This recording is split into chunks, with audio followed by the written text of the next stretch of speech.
Hello everyone, வணக்கம் and welcome to Premi style. இன்னைக்கு பிரேமி ஸ்டைலில் என்னன்னா, என் தம்பி வந்து 3 o'clock வருவான். 3:15 அந்த மாதிரி வருவான் சின்னவன். அவன் வந்த வாட்டி நான் என்ன பண்ணுறேன் அப்படின்றத அப்படியே காமிக்கிறேன். அப்புறமா வந்துட்டு இன்னைக்கு டின்னருக்கு வந்து நான் என்ன செய்யலாம் அப்படின்னு சொல்லிட்டு அதையும் நான் உங்களோட ஷேர் பண்ணுறேன். இன்றைக்கி வந்து நம்ம இதில் அந்த பருப்பு சாம்பார் மாதிரி வைப்பாங்க.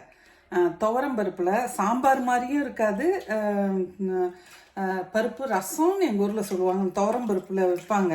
ஒன்றுமே இல்லை, சும்மா ஒரு தக்காளி, வெங்காயம், அப்புறம் சும்மா வரமிளகா, கருவேப்பிலை எல்லாம் போட்டு, உப்பு, புளி இதெல்லாம் போட்டு இது பருப்பு ரசம் தான் சொல்லுவாங்கன்னு நினைக்கிறேன்.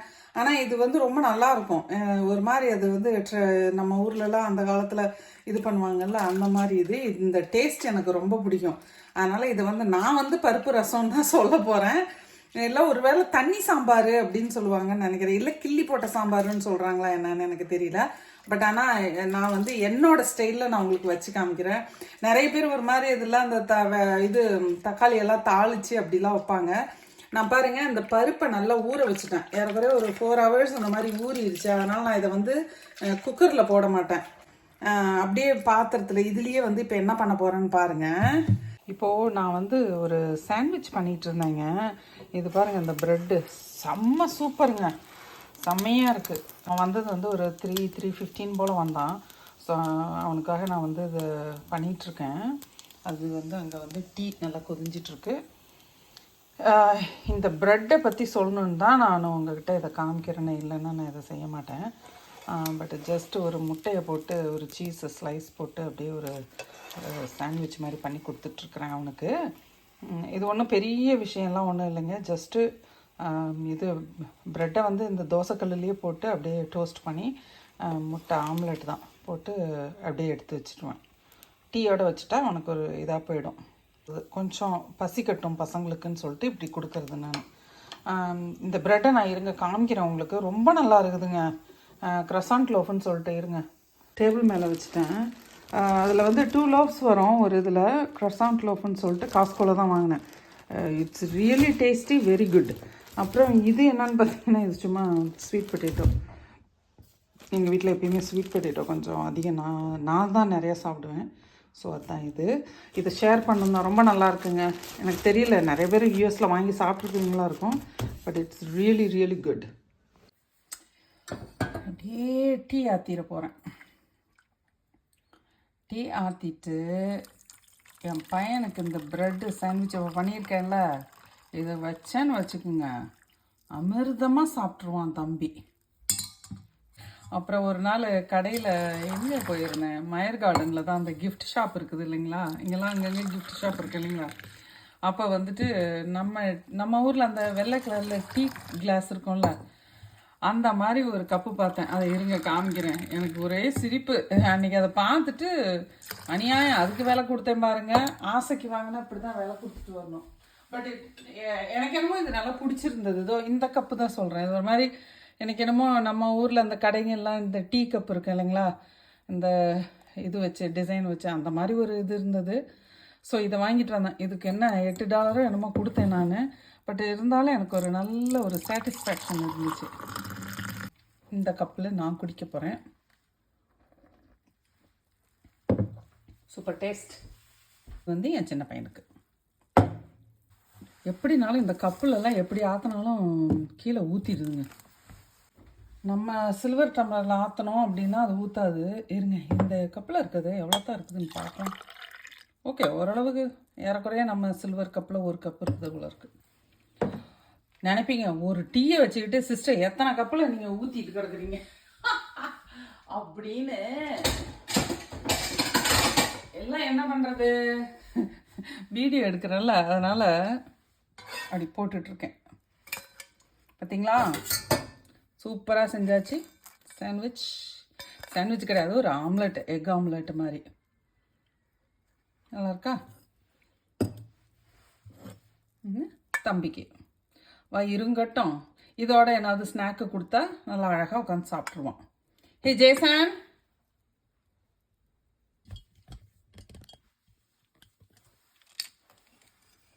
ஏகா Jason, how is the tea? The tea is good. Thank you, Mom. I love you. God bless you. Thank you. So தம்பி வந்து இப்படி தான் முடிச்சு வந்தால் இதுதான் என்னோடய ஆஃப்டர்நூன் ஒரு 3 o'clock போல் இந்த ரொட்டீன் தான் இருக்கும். அவ்வளோதான். இப்போ திரும்ப ஏதாவது செய்யணும், டின்னருக்கு ஏதாவது பண்ணோம் அப்படின்னா டின்னர் செய்ய ஆரம்பிச்சிருவேன். இல்லை சம்டைம்ஸ் வந்து மார்னிங்கில் ஒய்எம்சிஏ போகல அப்படின்னா ஈவினிங்கில் ஏதாவது ஒரு ஒய்எம்சிஏ போவேன், ஏதாவது ஒரு கிளாஸ் அட்டன் பண்ணுவேன், இல்லை நானே ஒரு வாக்கிங் அந்த மாதிரி ஏதாவது போயிட்டு வந்துடுவேன். இந்த தக்காளி ஒன்று எடுத்துட்டேன். இந்த தக்காளியை வந்து இந்த தக்காளியில் இருக்கிற கொண்டையை இப்படி தூக்கி வெட்டிட்டு இதை என்ன பண்ணுவேன் அப்படின்னா என் கையிலேயே அப்படி பிழிஞ்சிடுவேன். இதில் அப்படியே நல்லா நசுக்கி விட்டு பிழிஞ்சு விட்டுருவேன் இதுலேயே. இருங்க, இதை உங்களுக்கு காமிக்கிறேன் நான் எப்படி பண்ணுறேன்ட்டு. பருப்புலேயே இதை அப்படி பிழிஞ்சு விட்டுட்டு இதை அப்படியே நான் வந்து வேக வச்சுருவேன்.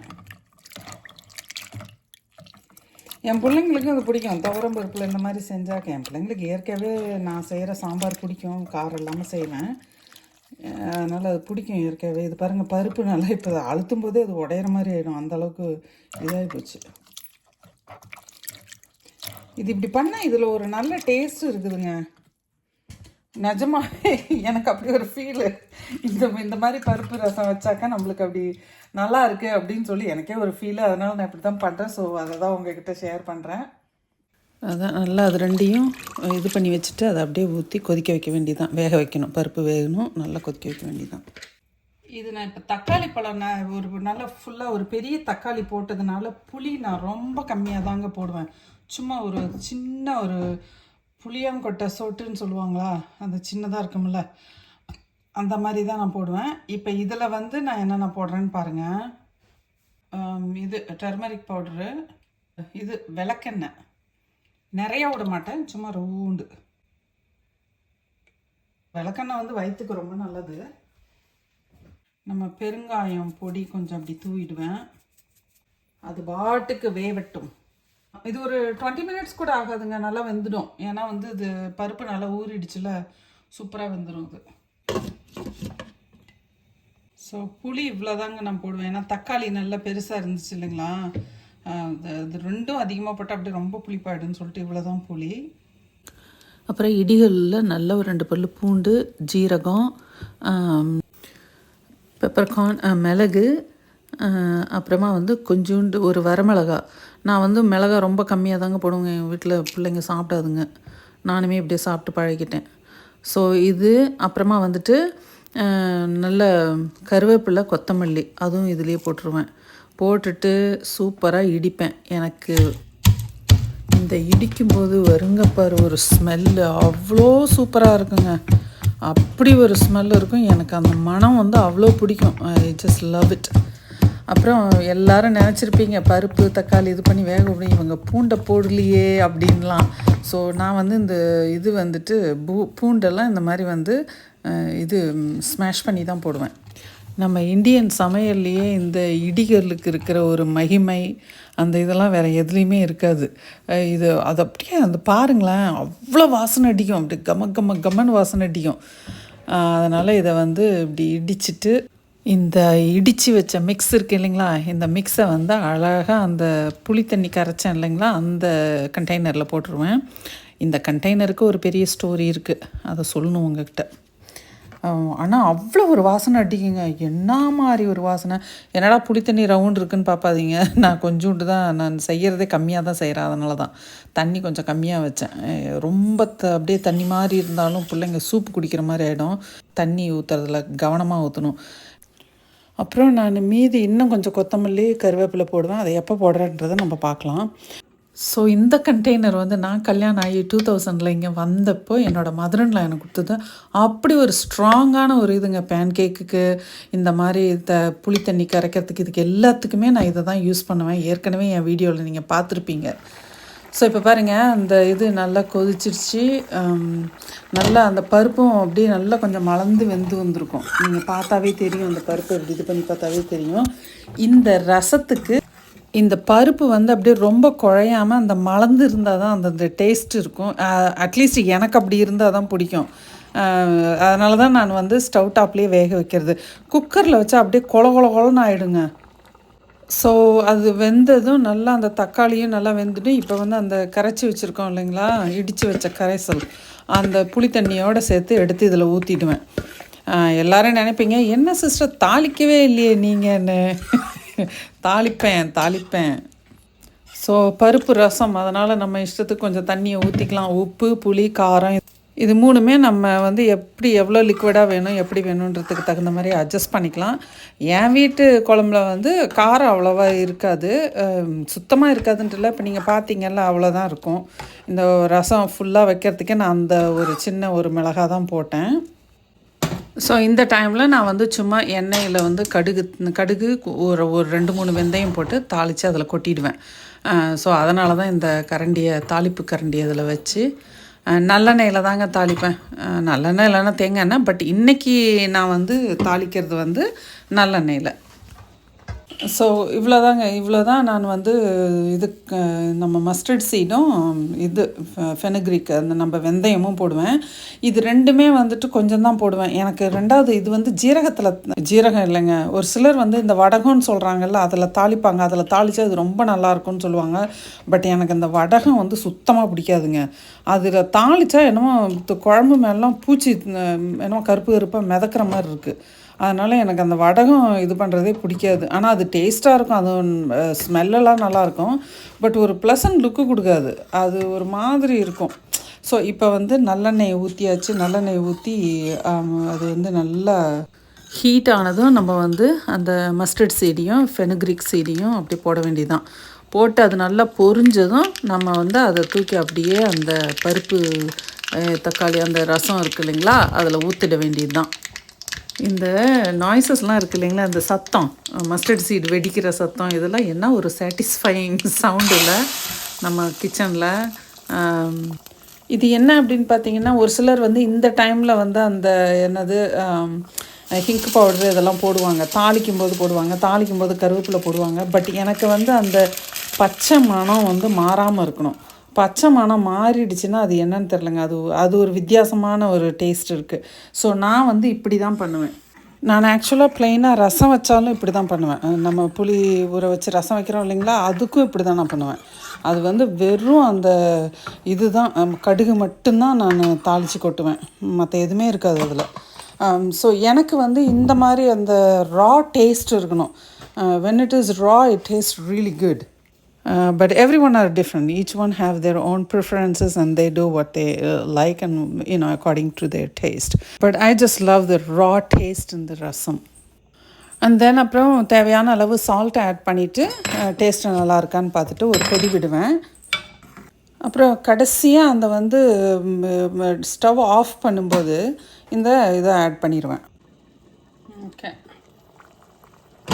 நல்லா கொதிஞ்சிடுச்சு. இருங்க உங்களுக்கு காமிக்கிறேன். அந்த பருப்பு பாருங்கள், அப்படியே மலர்ந்து இருக்கும் பார்த்தீங்களா. இந்த பர்டிகுலர் பருப்பு ரசம், இந்த பருப்பு தக்காளி ரசம், நீங்கள் எப்படி சொன்னாலும் சரி, இதுக்கு இந்த மாதிரி பருப்பு இருந்தால் தான் நல்லாயிருக்கும். ரொம்ப குழஞ்சி போயிட்டு இருந்தாலும் அது நல்லா இருக்காது. அதனால தான் நான் குக்கரில் போடுறதில்ல. அப்படியே குக்கரில் போட்டாலும் ஒரு விசில் விட்டுட்டு நம்ம வந்து எடுத்துடணும் சீக்கிரம். அப்புறம் அந்த இது இருக்குது இல்லைங்களா, இதை அப்படியே போட்டுற வேண்டியதான்.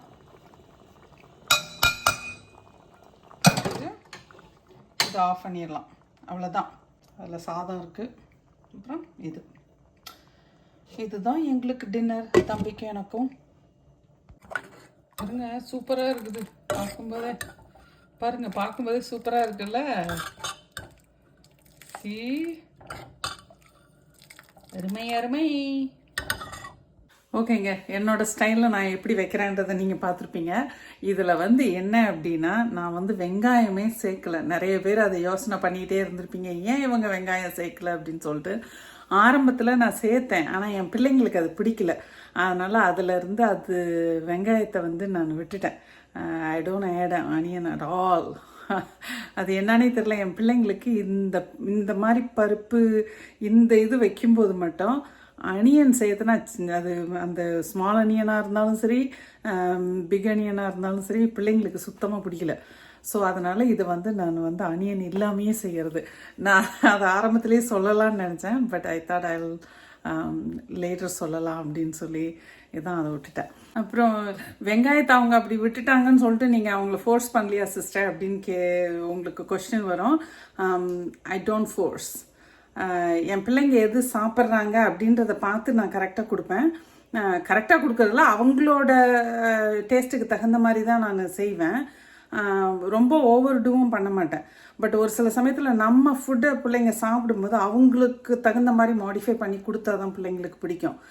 இல்லைன்னா அது வந்து ஒரு ஹேட்டட் ஃபீலிங் வந்துடும் அதுங்களுக்கு. அதனால் நான் சின்னதுலேருந்தே என் பிள்ளைங்களுக்கு தகுந்த மாதிரி I modified a lot of things. அதான் வேறு எதுவும் இல்லை. இந்த மிளகாக்கிள்ளி சாம்பாரில் இருக்கிற சீக்ரெட்டை விட்டுட்டேன் நான் இப்போ உங்களுக்கு. இப்படியெல்லாம் தான் பிள்ளைங்களுக்கு வந்து நான் நம்ம தமிழ் சாப்பாடு மேலே அதுங்களுக்கு ஒரு நல்ல ஒரு பிரியம் வந்து இதனால தான் வந்தது. நம்ம எப்படினாலும் மாடிஃபை பண்ணி நம்ம டேஸ்ட்டுக்கு சாப்பிட்டுக்கலாம் அப்படின்ற அந்த இது என் பிள்ளைங்களுக்கு இந்த ஒரு இதில் தான் வந்தது. அதனால் நம்ம சாப்பாடு ரொம்ப விரும்பியே சாப்பிடுவாங்க. அந்த சின்ன பையன் மட்டும்தான் சாப்பிட மாட்டான், பெரிய பிள்ளைங்க 2 பேரும் சாப்பிடுவாங்க. சின்னவனுக்கு அப்படியே அவனோட இது எல்லாமே என் வீட்டுக்காரர் மாதிரி. அவரும் நம்ம ஃபுட்டு அவ்வளோ இதெல்லாம் சாப்பிட மாட்டார். ரொம்ப கஷ்டம். அவர் சாப்பிட்டாரு அப்படின்னா அது ஒரு பெரிய விஷயம். அவன் அப்படியே எங்கள் வீட்டாளுங்க மாதிரி, என் ஹஸ்பண்ட் சைடு வீட்டாளுங்க மாதிரி அவன். பட் எல்லாருமே என்னோட பேன்கேக்ஸு, நம்ம மெதுவடை, என்னோட சிக்கன் அதெல்லாம் டேஸ்ட் பண்ணியிருக்காங்க. ஏன்னா இது எல்லாமே அவங்களோட இதுக்கு தகுந்த மாதிரி மாற்றி நான் கொஞ்சம் அந்த மாடிஃபை பண்ணி செஞ்சதுனால தான் அவங்களால சாப்பிட முடியுது. இந்த மாதிரி ஒரு சில சின்ன சின்ன சீக்ரெட், எந்த விஷயத்துலையுமே என் பிள்ளைங்க இப்படி தான் பண்ணணும் அப்படின்னு சொல்லி நான் டிமாண்ட் பண்ணவே மாட்டேன். அது வந்து ஒரு சில சமயத்தில் அது தப்பாகவே இருந்தாலும் எனக்கே தெரியும் அதை பண்ணனா பிள்ளைங்களுக்கு சரி வராதுன்னு தெரிஞ்சாலும் என் வாயை மூடிட்டு அப்படியே இருப்பேன். அப்பயும் ஒரு சில சமயத்தில் இது பண்ணிடுவேன். பட் இருந்தாலும் அதுங்க தெரிஞ்சு இது பண்ணிக்கிட்டோம் அப்படின்னு சொல்லிட்டு ஐ லெட் தம். நான் வந்து கண்ட்ரோல் பண்ணவே மாட்டேன். ரொம்ப அந்த இதாக கண்ட்ரோல் பண்ண மாட்டேன். இப்படி தான் இருக்கணும், இப்படி இருக்கணும், அந்த மாதிரி இருக்கணும், அந்த சாப்டரே என் வீட்டில் என்கிட்ட கிடையவே கிடையாது. இப்போன்ட்டு இல்லை, எப்பயுமே அந்த இது கிடையாது. ஸோ அந்த ஒரு இதில் தான் இந்த வெங்காயமுன்னு வச்சுக்கோங்களேன். ஃபோர்ஸ் பண்ணவே மாட்டேங்க. நம்ம சாப்பாடும் செஞ்சு வச்சாலும் இருக்கும், சாப்பாடு இருக்கும். பிள்ளைங்க சாப்பிடல அப்படின்னா அதுக்காக இன்னொரு பொருளையும் நான் செய்யவும் மாட்டேன். அதை தான் சாப்பிட்ணும். முடிஞ்சால் சாப்பிடு, இல்லை பட்டினியாரு, அவ்வளோதான். என்னோட இது வந்து முடிஞ்சு போச்சு. அடுத்து அதை எடுத்து சாப்பிட்றேன், இதை எடுத்து சாப்பிட்றேன் அப்படின்லாம் அவங்க வந்து இது பண்ணுவாங்க. What is on the table, அவ்வளோதான். அதுதான். ஓகேங்க, உங்களோட கமெண்ட்டை சொல்லுங்கள். உங்களை எல்லோரும் இன்னொரு நல்ல வீடியோவில் பார்க்குறேன். அது வரைக்கும் you all take care and enjoy. And like I always say, keep it real and keep it simple. Bye. Thank you. Thanks for watching my video. Bye. See ya.